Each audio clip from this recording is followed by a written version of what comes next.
Sesudah itu, Ayub membuka mulutnya dan mengutuki hari kelahirannya. Maka berbicaralah Ayub. Biarlah hilang lenyap hari kelahiranku, dan malam yang mengatakan seorang anak laki-laki telah ada dalam kandungan. Biarlah hari itu menjadi kegelapan. Janganlah kiranya Allah yang di atas menghiraukannya, dan janganlah cahaya terang menyinarinya. Biarlah kegelapan dan kekelaman menuntut hari itu. Awan gemawan menudunginya, dan gerhana matahari mengejutkannya. Malam itu, biarlah dia dicekam oleh kegelapan. Janganlah ia bersukaria pada hari-hari dalam setahun.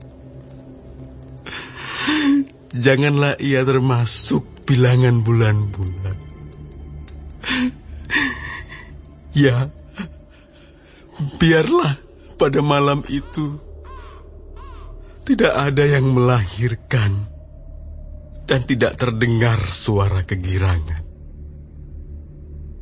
Biarlah ia disumpahi oleh para pengutuk hari, oleh mereka yang pandai membangkitkan marah Lewiatan. Biarlah bintang-bintang senja menjadi gelap. Biarlah ia menantikan terang yang tak kunjung datang. Janganlah ia melihat merekahnya fajar, karena tidak ditutupnya pintu kandungan ibuku, dan tidak disembunyikannya kesusahan dari mataku. Mengapa aku tidak mati waktu aku lahir, atau binasa waktu aku keluar dari kandungan? Mengapa pangkuan menerima aku? Mengapa ada buah dada sehingga aku dapat menyusu?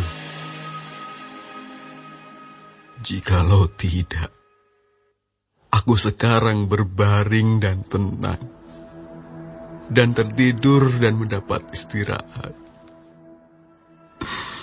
bersama-sama raja-raja dan penasihat-penasihat di bumi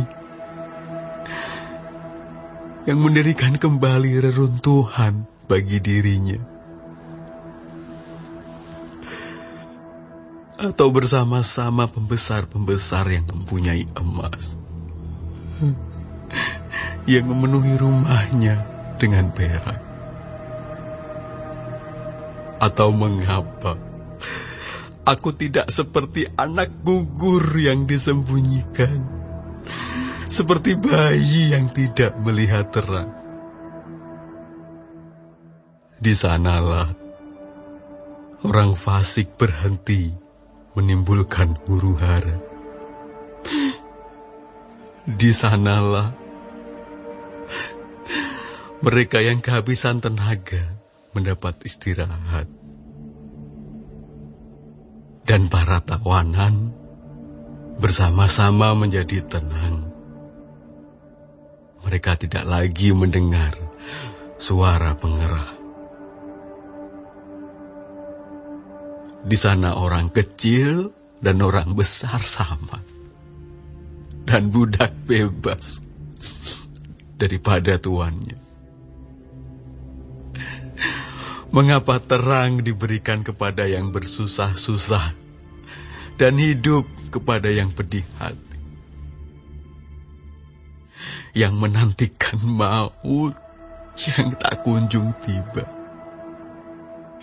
yang mengejarnya lebih daripada menggali harta terpendam, yang bersukaria dan bersorak-sorai dan senang bila mereka menemukan kubur. Kepada orang laki-laki yang jalannya tersembunyi, yang dikepung Allah,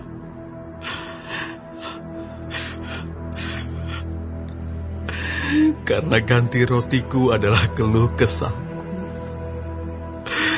dan keluhanku tercurah seperti air.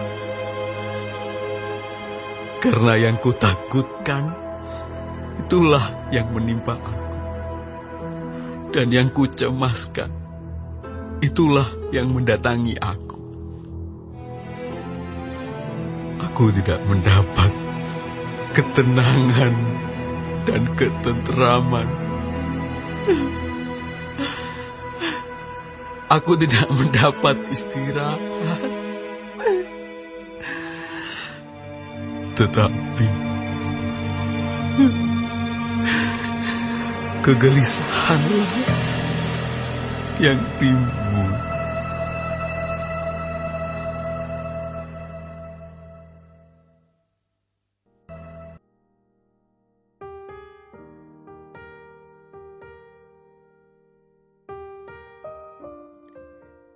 Shalom semua jemaat Tuhan, kembali kita di dalam pendalaman Alkitab Clearside.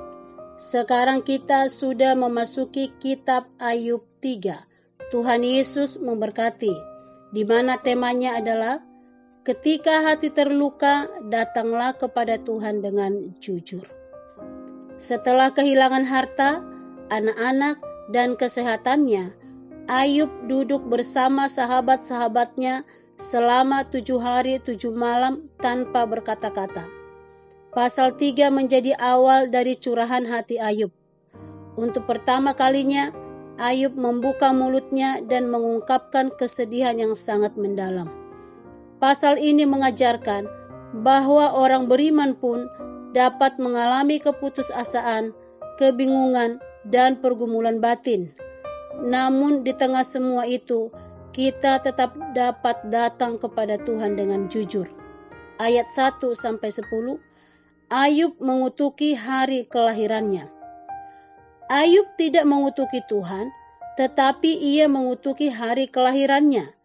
Ia berharap seandainya hari itu tidak pernah ada, binasalah kiranya hari kelahiranku di ayat 3. Ayub merasa bahwa hidupnya dipenuhi penderitaan yang begitu berat sehingga ia berharap tidak pernah dilahirkan. Pelajarannya, orang yang takut akan Tuhan juga dapat mengalami kesedihan yang mendalam.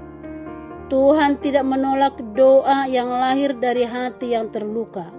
Kejujuran di hadapan Tuhan lebih baik daripada berpura-pura kuat. Di ayat 11-19, Ayub merindukan kelepasan dari penderitaan. Ayub bertanya mengapa ia tidak meninggal sejak lahir. Menurut pandangannya, kematian tampak seperti tempat peristirahatan dari segala kesusahan. Ia menggambarkan bahwa di sana orang kecil dan besar sama, budak bebas dari tuannya, orang letih mendapat ketenangan. Pelajarannya adalah penderitaan dapat membuat seseorang kehilangan pengharapan.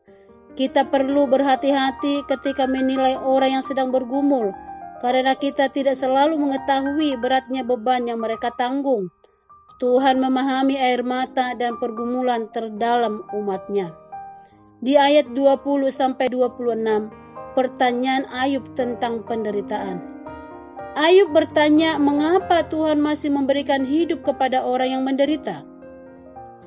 Karena keluh kesahku menjadi makananku di ayat 24. Ayub mengakui bahwa ketakutan yang dahulu menghantuinya kini benar-benar terjadi di ayat 25, karena yang kutakutkan itulah yang menimpa aku. Ia berkata, aku tidak mendapat ketenteraman, tidak mendapat ketenangan, tidak mendapat perhentian. Sebaliknya, kegelisahan yang timbul di ayat 26. Pelajarannya, tidak semua pertanyaan kita langsung mendapat jawaban. Dalam masa gelap, Tuhan tetap mendengar setiap seruan kita. Kita boleh bertanya kepada Tuhan, tetapi jangan meninggalkan Tuhan. Jadi kesimpulan daripada Ayub pasal 3 ini adalah yang pertama, orang percaya juga dapat mengalami kelelahan dan kesedihan yang mendalam. Yang kedua, Tuhan mengizinkan kita mencurahkan isi hati dengan jujur kepadanya. Yang ketiga, pergumulan bukan tanda hilangnya iman. Yang keempat, ketika jawaban belum datang, tetaplah dekat kepada Tuhan. Yang kelima, penghiburan sejati hanya ditemukan di dalam hadirat Tuhan. Bapa di sorga, terkadang kami tidak mengerti mengapa penderitaan datang dalam hidup kami. Ajarlah kami untuk tetap datang kepadamu dengan hati yang jujur. Kuatkan iman kami ketika kami lemah, hiburkan kami ketika kami berduka, dan penuhi kami dengan pengharapan yang berasal darimu. Dalam nama Tuhan kami Yesus Kristus kami berdoa. Amin. Kiranya firman Tuhan hari ini bisa meneguhkan dan menguatkan kita sekalian. Amin. Tuhan Yesus memberkati.